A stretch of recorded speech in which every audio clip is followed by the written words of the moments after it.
Hey YouTube, another video for you today on the topic of the Ableton Push 3. And as you know from my previous videos that I have the Push 3 controller only version. What does that mean? I guess it doesn't really mean anything if you have a Push 3 standalone or controller.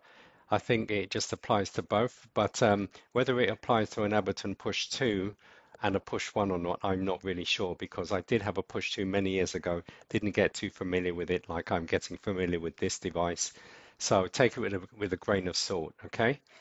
So today's topic, I'm going to start off with a little bit of a gripe, two little niggly things I want to talk about. One of them I can't actually demonstrate because it's intermittent. The other one I can demonstrate to you because it happens every single time without fail. And I think it could be an issue with firmware or something like that. Maybe it's been addressed already, I don't know. The main topic for today is if you have some melodic content or bass line or something like that, and then you have some drum clips, drum beats or whatever, or samples in your various tracks, yeah, you can just basically, it's just a quick way of jumping between the various clips, okay, by using the screen up here. I guess you can use the pads because on push 2, before, I think they have the update now where they can actually, you can trigger the clips from the screen. But previously on the push 2, I know you could only do it here on the pads, okay? So this is basically, if you have the newer push and if the push 2 is updated, it's basically a way of, you can play notes down there using your pads and also just trigger the clips quickly. It's just a nice, easy workflow. I guess you can also combine triggering the clips with both the pad and the screen if you want to. It's totally up to you. This is just one way I'm talking about here. Okay, let's start the video with the first gripe. First gripe, like I said, I probably won't be able to demonstrate that to you now because it is very intermittent. I have a number of tracks here, and sometimes if I'm just practicing laying down a groove or something, I would normally start with drum beats, and when I do the drum beat, sometimes I don't press record, and I would just use the capture to capture my idea. Probably 8 times out of 10, there's something that's a little bit off with the timing. I've got this clip highlighted here. Let's just press the clip view actually. And what would normally happen is I would go into the capture and then I would get a bit this information showing me the events that I've just recorded. And I would want to go in and maybe adjust one of them. This is a bit complex, this one. So to do that, what I do is just immediately start turning the jog wheel. And you can see, zoom in a bit there, that I can actually go into each individual event and highlight it and either change its position. You can see if I just touch this top dial here, this number's highlighted, or I can go to this one to nudge it backwards or forwards, change the length, velocity range, and so on, and probability of that particular event. Okay. And also I could adjust the zoom length. Oh, I can't. Yeah, I can adjust the zoom length. It's a little bit laggy there. Adjust the zoom length of that particular clip of how much I want to display at one time. Okay. Um, and what happens every now and then is none of this functionality works. As in, I go into my events to adjust one event or maybe a line of hi-hats or something like that, and I turn this and absolutely nothing happens. Nothing. I turn the zoom, nothing happens. Even when I go into it and make sure I press edit to go into the events and adjust them, nothing happens. And it's really annoying. Ableton, if you're watching, I think is probably a bug, or maybe it's because I don't really, I have my Mac here on the left hand side. I don't reboot my MacBook M1 Pro very often. It could be to do with that. I don't know, but it's a little bit frustrating because and I can go on the computer. It works fine on the computer, but I just can't do it from the push. Okay, that's gripe number one. Let me come out of that. Now the next one I'm going to demonstrate to you and show you there's a failure every time that every time I move one of these tracks in the software, I go to the software, I'm going to go on my computer and do it in a minute. Any one of these tracks I move, then that whole track becomes red as if it's record enabled, like you can see here on the pads. These pads here are all like a rosy color because this is record enabled this track. Likewise, if I press this one, press this one, press this one, press this one, it changes, okay? But when I actually go in the software and move any of these tracks to any other position, the whole screen turns red. I think that's a bug. Don't know why it happens. Let me just show you.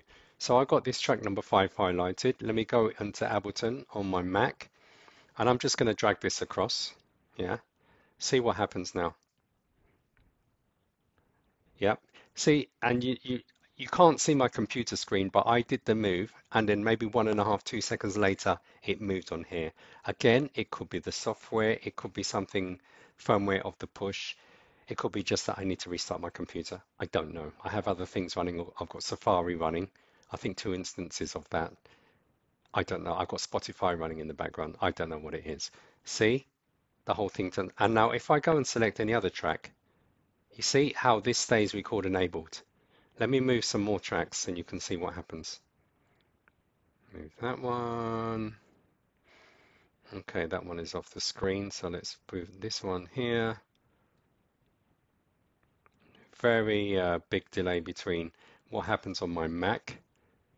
That's moved and I'm still waiting. Okay, it comes out now. See, they're all like record enabled, even though I've now selected this track, number 3, to make sure that one's record enabled. And they're all going, it's really, I don't know what's wrong with that.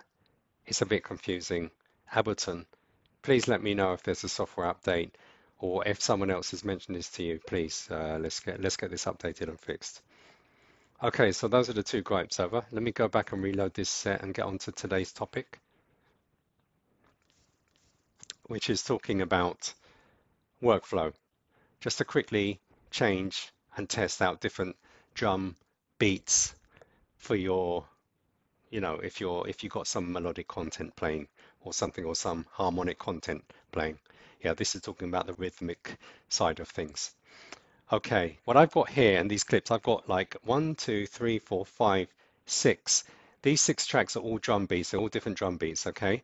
And normally, typically, what you'd do is obviously saying, or I don't say obviously, but typically you would have like maybe in track 1, this top clip here would be maybe just your intro, so you just got your bass drum, yeah, or the bass and a hat, or bass and a snare, or bass and a clap, and then you duplicate that into the next clip below, and you'd add another element of some rhythmic or percussive sound, yeah, and then you build it up and whatever, yeah.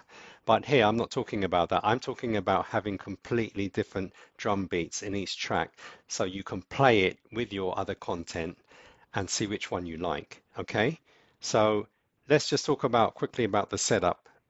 Okay, a quick overview. I've discussed this in my previous videos. In terms of the workflow of what happens when I press this jog wheel or the center D-pad, I like to have, I'm going to settings by pressing this button here, second one in, and I'm holding it down, and I've got the status highlighted by default.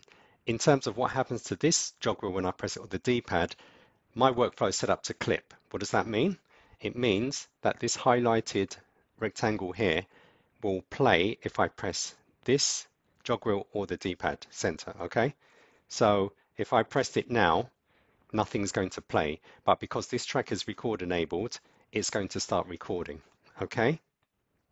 So if I pressed it now, not now, but now, just on its own, either or, that particular clip will start playing. Okay, and if you remember, let me just go back to settings again. You have 2 options. You've got scene workflow or clip workflow. Now I've got it set to scene workflow. What does that mean? It means I just happen to have scene 3 highlighted. So if I press the jog wheel or the center of the D-pad, everything in that scene is going to play. It's going to be triggered. And that will be quite a bit of a mess right now because, like I said, these are all different drum beats. So that's just going to blast me in the face and it's not going to sound really good. Okay. So I don't know why. I just like to have the clip workflow as my default when I start up my push or start up Ableton.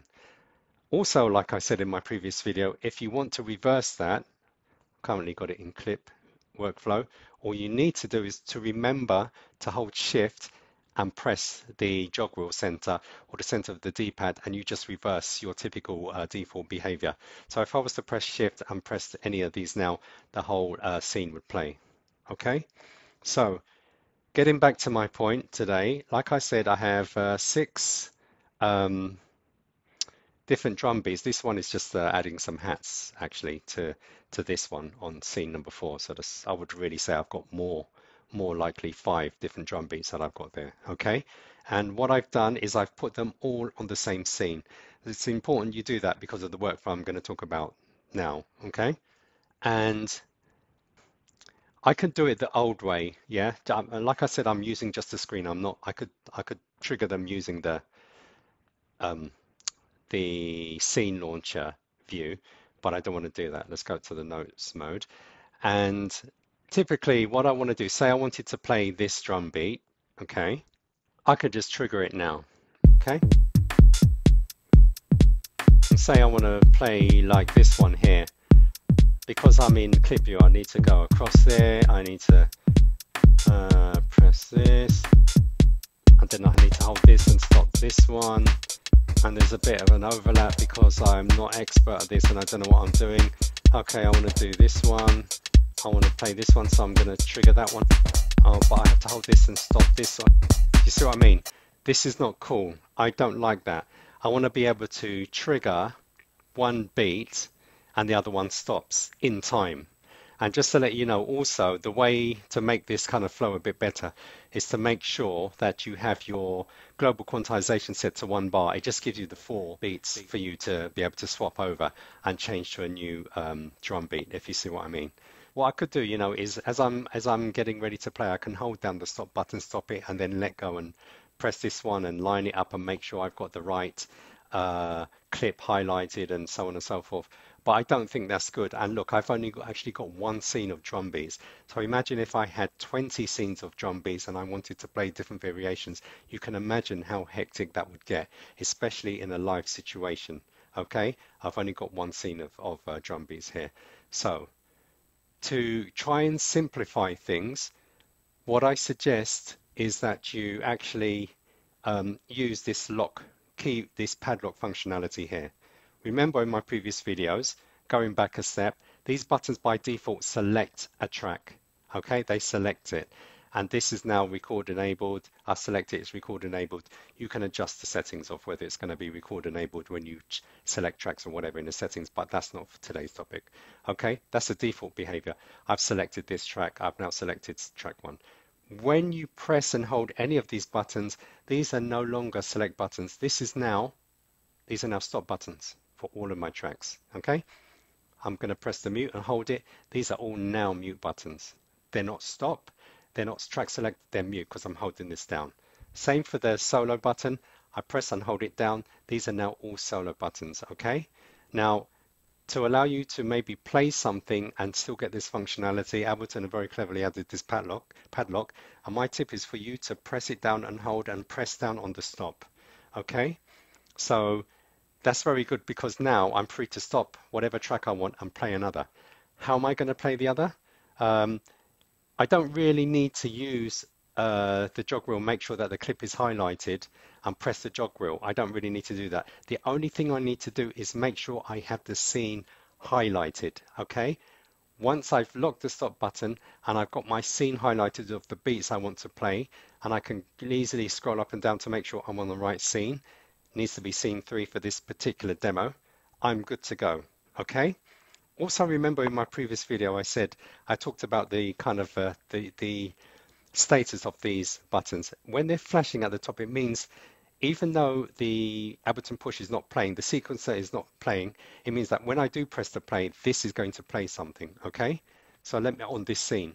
So let me just go across and make sure, go up to this scene. Are these going to play? No, got nothing on scene 2.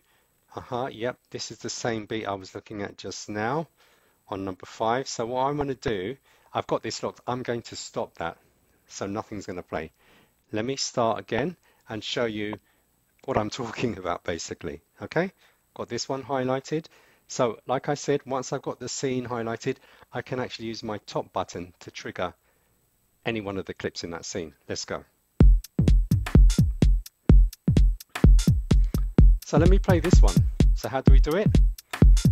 All I need to do is this, don't forget this is the stop button, and this is a play. 4, 3, 2, 1. Okay, so we've got this clip playing now. 4, 3, 2, 1. And I just find that to be a nice, easy and quick workflow. 4, 3, 2, 1.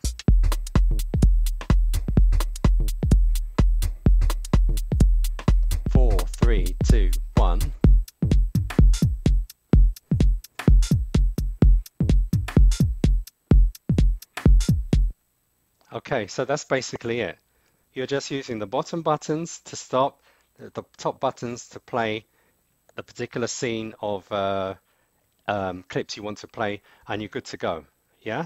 So I hope I explained it clearly enough for you, but if it doesn't make any sense, please leave a comment in the comment section below, and I'll try my best to explain it or maybe do a follow-up video. But I'll do a really short demo now to kind of show you what I'm talking about in terms of the workflow. Okay, so I want to stop this one, and yeah, let's go. I'm going to start with the metronome, okay, just to give you a bit of something to latch onto. Okay.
Okay, I hope you kind of understood the workflow I was talking about there. Obviously, like I said, you can have, just so many scenes of different beats along here and just try different ones, highlight them. Just make sure, I think it's easier when you just have the scene highlighted and you trigger them from the top rather than trying to go to the specific clip and highlight it and press the jog wheel or the D-pad. Do you see what I mean? So yeah, that was basically today's video. I hope it is helpful. Again, leave a comments down below if you didn't understand anything. I hope I made it as clear as I could.